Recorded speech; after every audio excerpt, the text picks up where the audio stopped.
Welcome to Fresh Ground Theology's The Weekend Cup. Order yourself a fresh cup of coffee, pull up a chair, and join us as we explore some of the most fascinating saints and figures from church history.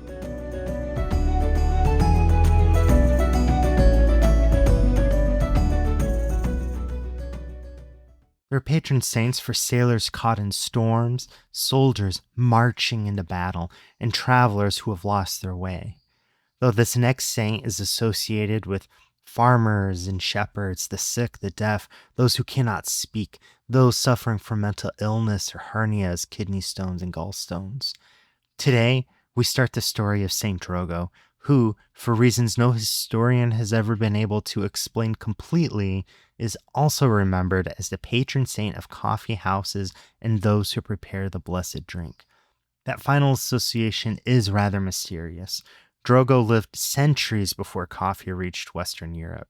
He never operated a cafe, never roasted a coffee bean, and almost certainly never held anything resembling a morning cup of coffee. Still, the association remains.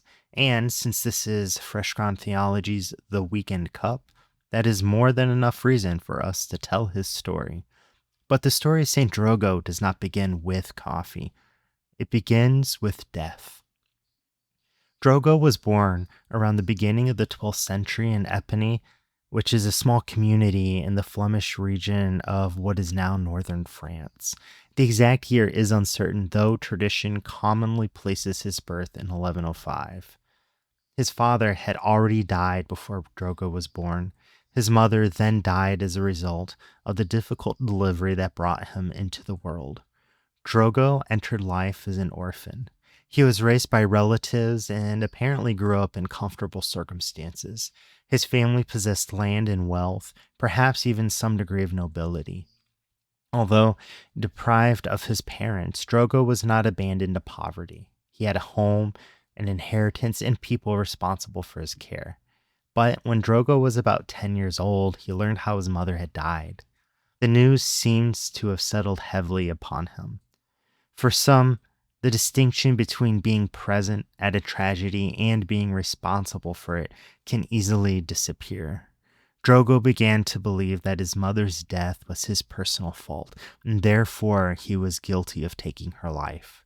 Of course, he was not guilty. A newborn child cannot bear moral responsibility for the death of his mother during childbirth, but guilt does not always listen to reason. Drogo carried that burden into adulthood. Later accounts describe him undertaking severe acts of penance, apparently trying to atone for a sin he had never committed. What began as childhood grief became one of the forces that shaped his entire life. When he reached adulthood, Drogo relinquished his property. The young man who had inherited land and comfort gave it away and left Epiny behind. He did not enter a monastery, though. He did not join an established religious order. Instead, he set out with little more than the clothing he wore, seeking a life of poverty, work, pilgrimage, and prayer. Eventually, his travels brought him to Sebourg, a village in Valenciennes. There, he found employment, tending to the sheep of a woman traditionally identified as Elizabeth de la Hare. For 6 years, Drogo lived as a shepherd. It was a quiet and unremarkable occupation, at least at first. His days would have followed the rhythms of the animals entrusted to him. He led them out to pasture, watched for danger, cared for the sick, searched for those that wandered, and returned the flock safely at the end of the day. The people of Sebourg began to notice the young shepherd. He was diligent in his work, gentle with the animals, generous towards the poor, and deeply devoted to prayer. Then the stories became stranger. According to local tradition, Drogo was sometimes seen tending the sheep in the fields, while at precisely the same time he was also seen attending Mass at the village church. The phenomena would later be called bilocation, the miraculous appearance of one person in two places at once, and has been associated with multiple saints throughout history. Stories of Drogo's bilocation became so firmly rooted in the folklore of the region that a local saying survived for centuries. When someone is expected to perform two tasks simultaneously, he might answer, "I'm not Saint Drogo. I can't ring the bell for Mass and be in the procession.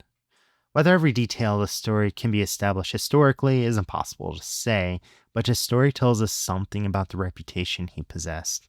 To the people of Sebourg, Drogo seemed to be a man who belonged completely to his work and completely to God, somehow never neglecting either.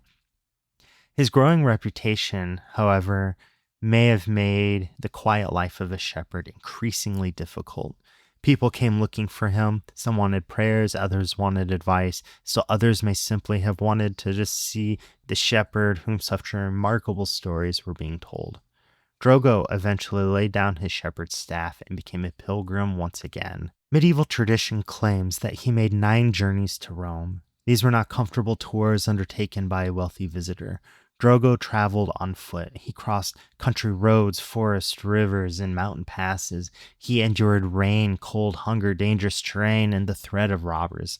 Along the way, he visited churches and shrines, prayed at the tombs of the apostles, and served those he encountered, and occasionally returned to the shepherd's work he knew so well. Mile after mile, Drogo continued walking, but the road eventually collected its price. During his pilgrimages, Drogo developed a severe hernia. The condition became increasingly painful and disfiguring. Some tradition also described open sores spreading across the lower portion of his body. There would be no 10th journey to Rome. The pilgrim who had crossed much of Europe could no longer continue. The shepherd who had once wandered the hills with his flock now struggled to move without pain.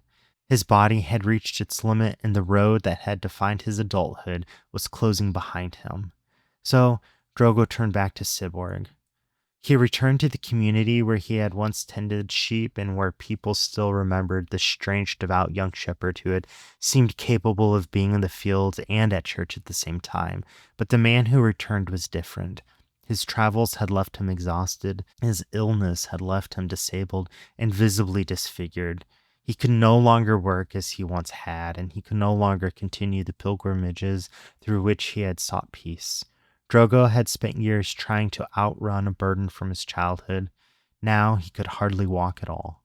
Yet his story was not ending. The people of Sebourg would make a place for him beside their church, a small chamber built against its wall, with one opening facing the sanctuary and another facing the outside world.